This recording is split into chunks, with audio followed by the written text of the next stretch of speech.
पहा नवीन एपिसोड्स एकदम add free.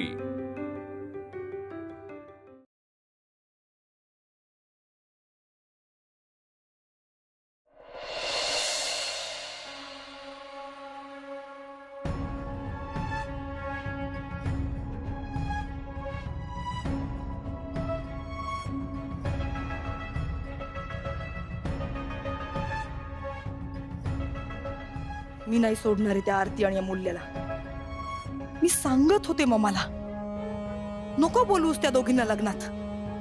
त्या आल्याच नसत्या तर माझ्या विक्रांतने त्या आरतीला बघितलंच नसतं। तिच्याचमुळे माझा विक्रांत दुखावला गेलाय। तिला नव्हता इंटरेस्ट तर आधीच सांगायला हवं होतं। सुरुवातीला स्पष्ट बोलायला हवं होतं। पण विक्रांतच्या मनाशी खेळत बसल्या दोघी। बरा होऊ दे विक्रांत, मग मी त्यांना चांगलीच अद्दल घडवेन। नाही आयुष्यातनं उठवलं ना तर नाव नाही लावणार सारिका। सर कॉफी नाही नको। डॉक्टर येस तुम्ही आत विक्रांतला चेक करणार आहात का? हो मी येऊ शकतो? मिस्टर वेदांत मला थोडा वेळ द्या। मी आज जातो, मी स्वतः तुम्हाला कळवतो की त्यांना कधी भेटता येईल ते। Don't worry and have some patience. Okay okay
कोण आहे ती मुलगी?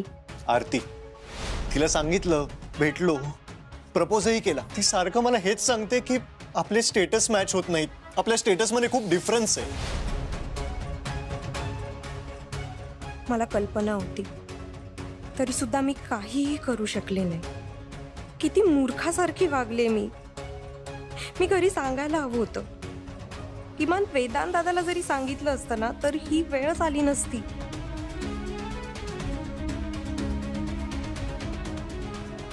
काय झालं? डिस्टर्ब झालीस ना? सारिका का अशी वागते कळत नाही। मला विश्वास बसत नाही। आरती कशाला असं करेन? पण हा विषय असा आहे ना, कोणाला काही विचारू पण शकत नाही। मला एक सांग, तुमच्याकडे कुणालाच याची कल्पना नव्हती? नाही म्हणजे तुला पुसटची शंका सुद्धा नव्हती?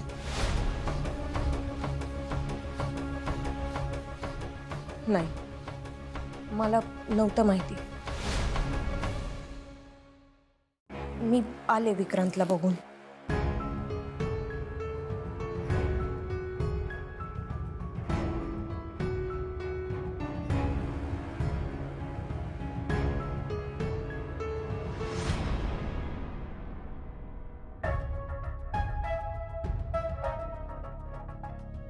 दादा काय म्हणाले डॉक्टर? डॉक्टर चेकअप करतायत। मी भेटून येते हा त्याला। नाही,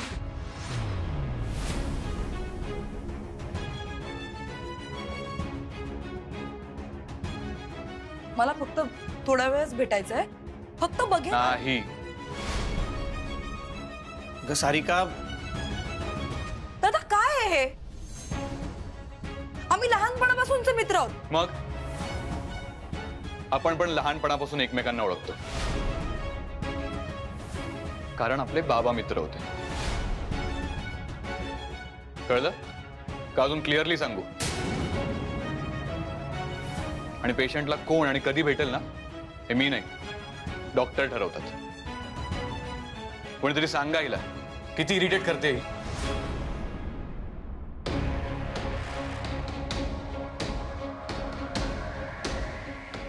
तर ऑलरेडी एवढं टेन्शन आहे,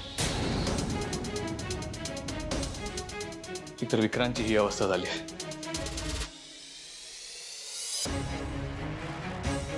पण ज्या मुलींनी विक्रांतची ही अवस्था केली आहे ना, तिला मी सोडणार नाही. माझ्या भावाला इतका टोकाचा निर्णय घ्यायला लावला त्याने. त्या मुलीला मी माफ करणार नाही. ही वहिनी तर सांगणार नाही. मी सगळं सांगितलंय तरी तोंड उघडत नाहीये. अगं सांग आरतीचं नाव, मस्त मजा येईल. नाहीतर एक काम करते, मीच सांगून टाकते. No no no Sarika, wait and watch. Timing साधलं पाहिजे.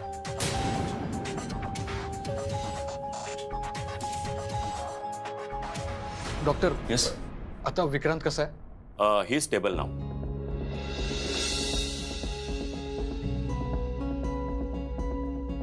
आम्ही भेटू शकतो? नाही, सध्या तरी मी आज जाण्याची कोणालाच परवानगी देऊ शकत नाही. आणि मलाही वाटतं तुम्ही सगळं आता घरी जा. इथे थांबून काय करणार तुम्ही आता? डॉक्टर प्लीज 1 मिनिट भेटू द्या ना मला त्याला. तो माझा सख्खा भाऊ आहे. ठीक आहे, तुम्हाला माझ्या काही इन्स्ट्रक्शन्स फॉलो करावे लागतील. शुअर. म्हणजे त्यांच्या जास्त जवळ जाऊ नका आणि शक्यतो त्यांना लांबूनच बघा.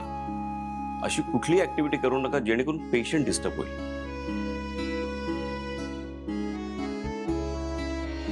हॅलो सार्थक. हॅलो. काय रे, कशी आहे तब्येत विक्रांतची? काय तुझा पण फोन नाही, मी आद्याला पण फोन करतेय. विक्रांत तसा बरा आहे आता, तू काळजी करू नकोस. बरं, आम्ही येतो भेटायला. नको. तू पप्पांना आणि आजीला काही सांगितलं नाहीस ना? नाही. का रे? घरी आल्यावर सांगतो मी. हे बघ मम्मा, वेदांतने आम्हाला सांगितलंय की त्याच्या घरी कोणालाच कळायला नको की विक्रांतने आत्महत्येचा प्रयत्न केलाय.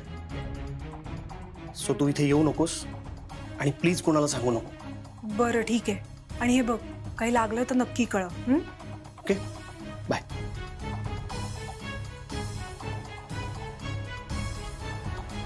आय होप तुम्ही माझ्या सगळ्या इन्स्ट्रक्शन्स नीट फॉलो कराल. Yes. Thank you doctor. You welcome.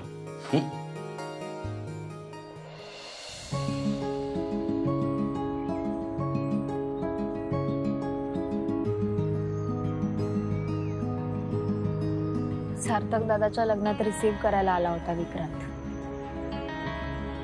फक्त क्षणी प्रेमात पडला माझ्या. हे असं नसतं ना ग. बघितलं की कोणी प्रेमात पडतं का? मला असं वाटायचं की लग्न कार्यात चेष्टा मस्करी होतच असते. पण हे सगळं इतकं सिरियस वळण घेईल असं वाटलं नव्हतं. दुसऱ्यासाठी कोणी स्वतःचा जीव पणाला लावतं का? हो ना, काहीच समजत नाही. अमूल्य, हा गिल्ट माझ्या मनाला कायम बोचत राहणार.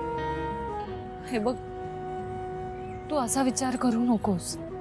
अमूल्य, विक्रांतने हे करण्याचं कारण जगाला माहित नसेल, पण मला माझ्या मनाला माहितीये.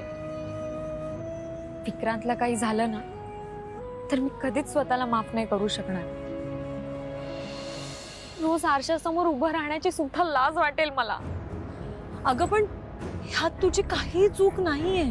चूक बरोबर मला काही माहित नाही अमूल्य. तो आता हॉस्पिटलमध्ये. हे बघ, तू त्याला एकदाही होकार दिलेला नाहीस. मग काय करायचं मी? तू सांग ना, काय करू मी? बोल. म्हणजे मी कसं सांगू तुला? तू नेहमी बडबड करत असतेस ना अमूल्य. सगळ्या प्रश्नांची उत्तरं असतात ना तुझ्याकडे, सगळे सोल्युशन्स असतात ना. मग बोल ना, सांग, बोल ना. काय बोलू ताई, काय बोलू? मला पण भीती वाटते. हे बघ, दुसऱ्या कुणाच्या बाबतीत घडलं असतं ना तर मी लगेच बोलले असते. पण आता हे आपल्या घरापर्यंत आलंय. प्रेमात असं होतं असं आपण ऐकून असतो, पण जेव्हा ते आपल्याच बाबतीत, आपल्याच घरी घडतं ना, तेव्हा त्याला कसं सामोरं जायला पाहिजे ह्याचा विचार आपण नसतो केलेला. अपघातासारखं आहे. आपला अपघात कधीच होणार नाही असं कायम वाटत असतं आपल्याला.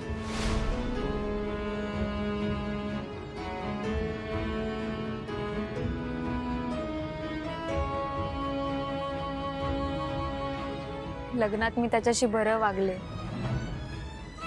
त्याचं बोलणं वागणं सगळं लाईटली घेतलं. पण मग ह्या सगळ्याचा त्याने एवढा विपर्यास का केला? तुला सुद्धा असं वाटायचं ना की तो माझ्या मागे लागलाय?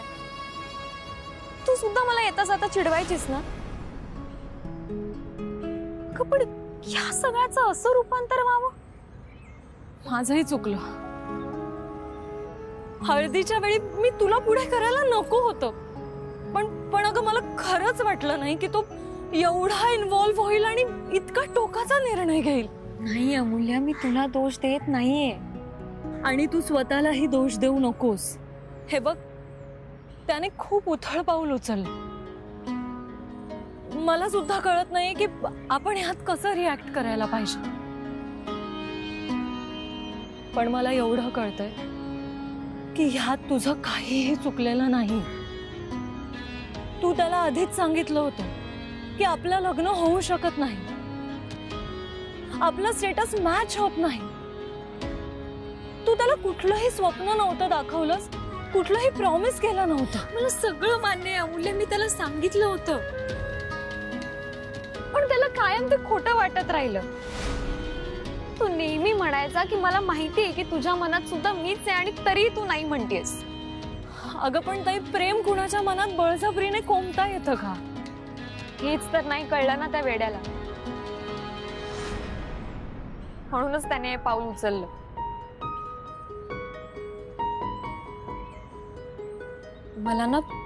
मला ना आता कळतच नाहीये की आता आपण घरी जाऊन काय सांगायचंय. ते बघते मी. हे बघ, घरी काही फार नको सांगायला, नाही तर उगाच ते टेन्शन मध्ये येतील. बरे ताईच, उशीर होतोय, आपण निघायला पाहिजे घरी.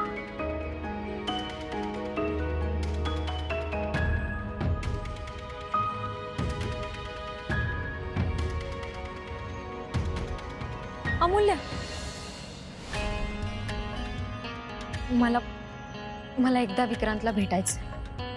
अगं पण आपण जाऊन आलो ना मगाशीच, आणि वेदांत आपल्याला नाही भेटू देणार आता. हे बघ, त्याच्याकडे तुझा नंबर आहे. जर त्याला अंदाज आला ना की विक्रांत तुझ्या प्रेमात आहे, मग तर आणखी भडका उडेल त्याचा. पण मग फक्त विचार करत राहायचं का? एखाद्या माणसाने आपल्याला सांगायचं की माझं तुझ्यावर प्रेम आहे, मी तुझ्याशिवाय नाही जगू शकत, आपण त्याला लाईटली घ्यायचं. आणि तोच माणूस जेव्हा स्वतःचं बोलणं खरं करून दाखवतो, स्वतःच्या जीवाशी खेळतो, आपण फक्त लांबून बघत राहायचं. ताई अगं मूल्य, मला हे सुद्धा कळत नाहीये की मी विक्रांतला नाही म्हणाले, हे मी चुकीचं केलं की बरोबर.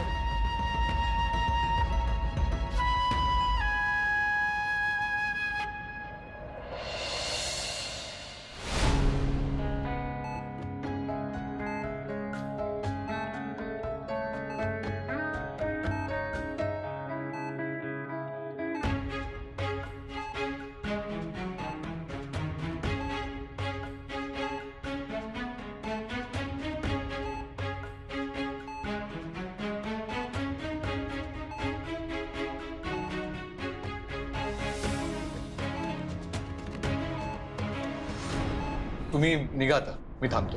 वेदांत, मी थांबतो तुझ्यासोबत. काही गरज नाहीये, तुम्ही जा.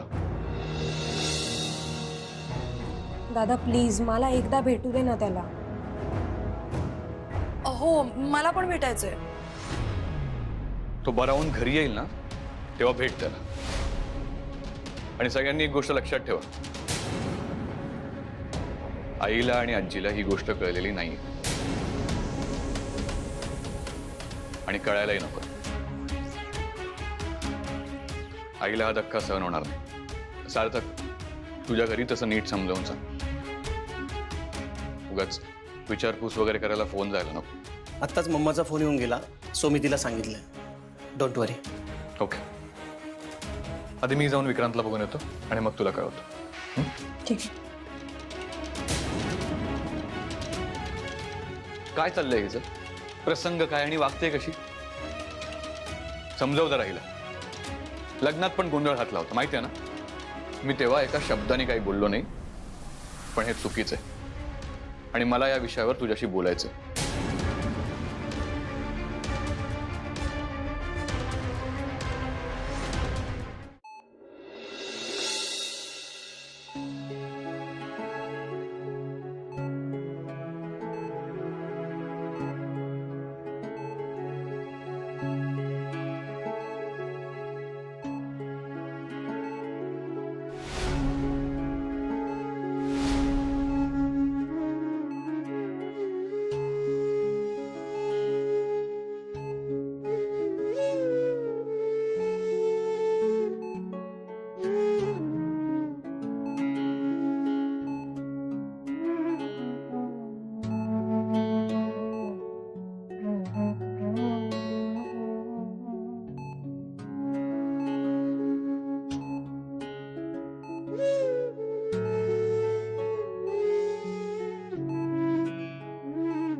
विक्रांत,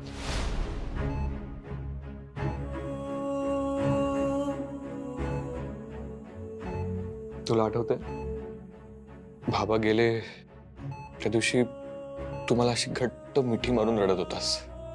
मी तेव्हाच ठरवलं होतं बाबा नाहीयेत त्याची जाणीव मी तुला कधीच होऊ देणार नाही.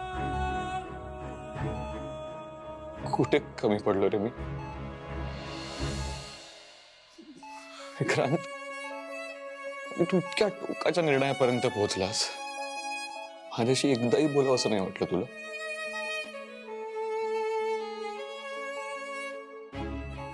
तरी मी तुला सांगत होतो प्रेमात नको पडूस, प्रेमात नको पडूस. तू नाही समजून घेतलंस रे विक्रांत. तुझ्याच भल्यासाठी होतं ना ते. मला माहितीये माझा भाऊ खूप इमोशनल आहे आणि मला ना नेहमी भीती होते तू एक दिवशी ते इमोशन्सच्या आहारी जाशील. आणि बघ ना तेच झालं. हे प्रेम ना हे असंच असतं विक्रांत. अरे काय अवस्था करून घेतली स्वतःची. पण मी आता ठरवलं मी तुला तुला एक सेकंड पण माझ्या नजरेआड होऊ देणार नाही. विक्रांत, तुला मस्ती करायला आवडते ना? तुला बडबड करायला आवडतात. आता ना मी पण ते सगळं करणार तुझ्यासोबत.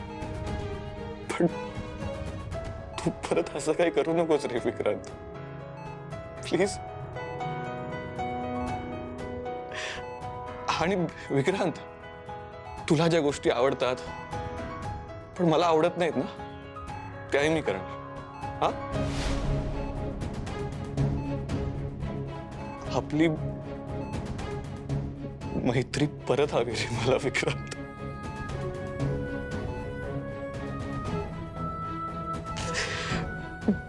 तुला त्या मुलीशी लग्न करायचंय ना?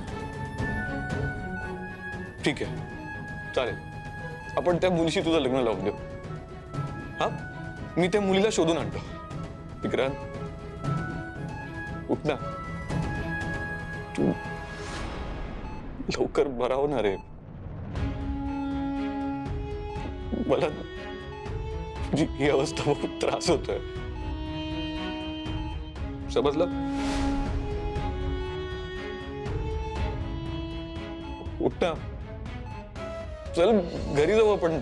उठ विक्रांत, उठ ना रे प्लीज.